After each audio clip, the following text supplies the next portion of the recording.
Deuteronomy 1:20-30, the command to leave Horeb, appointment of leaders, spies sent out. Rebellion against the Lord, the command to leave Horeb. These are the words Moses spoke to all Israel in the wilderness east of the Jordan, that is, in the Arabah opposite Suph, between Paran and Topphel, Laban, Hazeroth, and Dizahab. It takes 11 days to go from Horeb to Kadesh Barnea by the Mount Seir road. In the 40th year, on the first day of the 11th month, Moses proclaimed to the Israelites all that the Lord had commanded him concerning them. This was after he had defeated Sihon, king of the Amorites, who reigned in Heshbon, and at Edrei had defeated Og, king of Bashan, who reigned in Ashtaroth. East of the Jordan in the territory of Moab, Moses began to expound this law, saying, "The Lord our God said to us at Horeb, 'You have stayed long enough at this mountain. Break camp and advance into the hill country of the Amorites. Go to all the neighboring peoples in the Arabah, in the mountains, in the western foothills, in the Negev, and along the coast to the land of the Canaanites and to Lebanon, as far as the great river, the Euphrates. See, I have given you this land. Go in and take possession of the land the Lord swore he would give to your fathers, to Abraham, Isaac, and Jacob, and to their descendants after them, the appointment of leaders.' At that time, I said to you, 'You are too heavy a burden for me to carry alone. The Lord your God has increased your numbers so that today you are as numerous as the stars in the sky.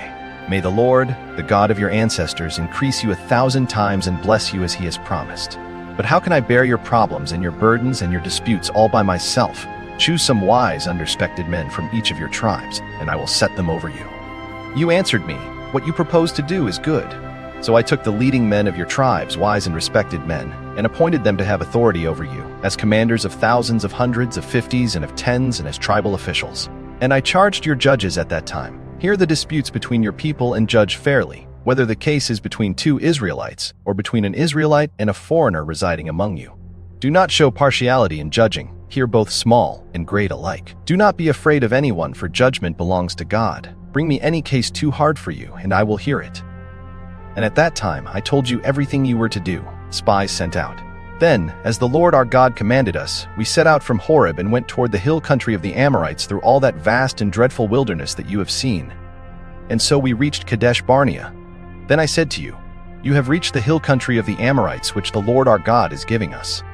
See, the Lord your God has given you the land. Go up and take possession of it as the Lord, the God of your ancestors, told you. Do not be afraid, do not be discouraged.' Then all of you came to me and said, 'Let us send men ahead to spy out the land for us and bring back a report about the route we are to take and the towns we will come to.' The idea seemed good to me, so I selected 12 of you, one man from each tribe. They left and went up into the hill country and came to the valley of Eshcol and explored it. Taking with them some of the fruit of the land, they brought it down to us and reported, 'It is a good land that the Lord our God is giving us.' Rebellion against the Lord. But you were unwilling to go up. You rebelled against the command of the Lord your God. You grumbled in your tents and said, 'The Lord hates us, so he brought us out of Egypt to deliver us into the hands of the Amorites to destroy us. Where can we go? Our brothers have made our hearts melt in fear. They say, the people are stronger and taller than we are. The cities are large, with walls up to the sky. We even saw the Anakites there.' Then I said to you, 'Do not be terrified. Do not be afraid of them. The Lord your God, who is going before you, will fight for you, as he did for you in Egypt, before your very eyes, and in the wilderness. There you saw how the Lord your God carried you, as a father carries his son, all the way you went until you reached this place. In spite of this, you did not trust in the Lord your God, who went ahead of you on your journey, in fire by night and in a cloud by day, to search out places for you to camp, and to show you the way you should go.